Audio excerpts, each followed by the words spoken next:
میں M galleries تحریک point میں آپ کا استقبال کرتا ہوں۔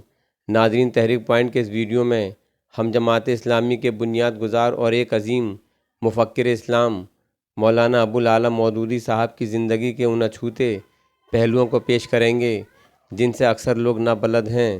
ناظرین، مسلمانان ہند کے حالات مولانا ابوالعلا مودودی کے لیے نہایت تکلیف دہ تھے۔ وہ مسلمانوں کی بدحالی، بے بسی اور بے حسی پر بہت کرتے تھے۔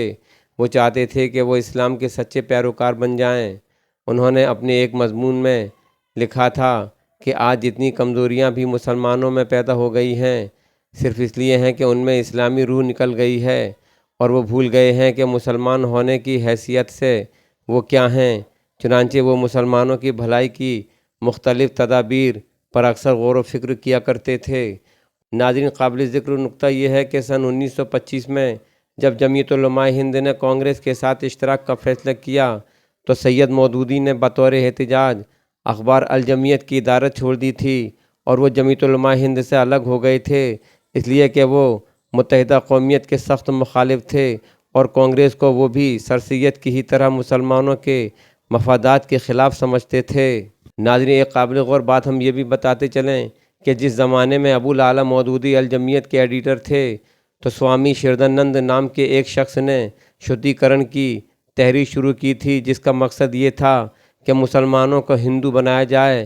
چونکہ اس تحریک کی بنیاد نفرت اور دشمنی اور تعصب پر مبنی تھی اور اس نے اپنی کتاب میں حضور صلی اللہ علیہ وسلم کے خلاف توہین آمیز الفاظ استعمال کیے تھے، جسے کسی مسلمان نے غیرت ایمانی میں آ کر سوامی شردانند کا قتل کر دیا تھا۔ ناظرین، اس قتل سے پورے ہندوستان میں ایک شور برپا ہو گیا تھا اور یہ اعلان کیا جانے لگا تھا کہ اسلام تلوار و تشدد کا مذہب ہے۔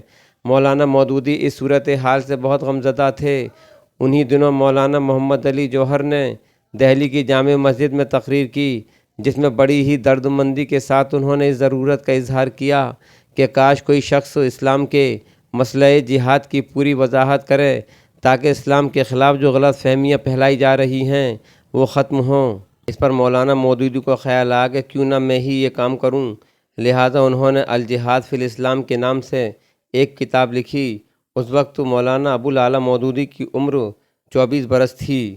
ناظرین، مولانا مودودی کا اس چھوٹی سی عمر میں ایسی مارکۃ العرا کتاب کا لکھنا ایک ایسا حیرت انگیز اور عظیم کارنامہ تھا کہ جس پر ہر اطراف و جوانب سے داد و تحسین ملی۔ اس کتاب یعنی الجہاد فی الاسلام کے بارے میں علامہ اقبال نے فرمایا تھا کہ اسلام کی نظریہ جہاد اور اس کے قانون صلح و جنگ پر یہ ایک بہترین تصنیف ہے اور میں ہر ذی علم آدمی کو مشورہ دیتا ہوں کہ وہ اس کا مطالعہ کرے۔ ناظرین، آخر میں ہم آپ کو بتا دیں کہ مولانا مودودی رحمۃ اللہ علیہ کا انتقال 1979 میں لگ بھگ 66 برس کی عمر میں امریکہ میں ہوا تھا۔ ناظرین، اگر آپ ہمارے تحریک پوائنٹ چینل پر نئے ہیں تو اسے سبسکرائب کریں، شیئر کریں اور ساتھ ہی اپنی قیمتی مشوروں سے ہمیں نوازیں۔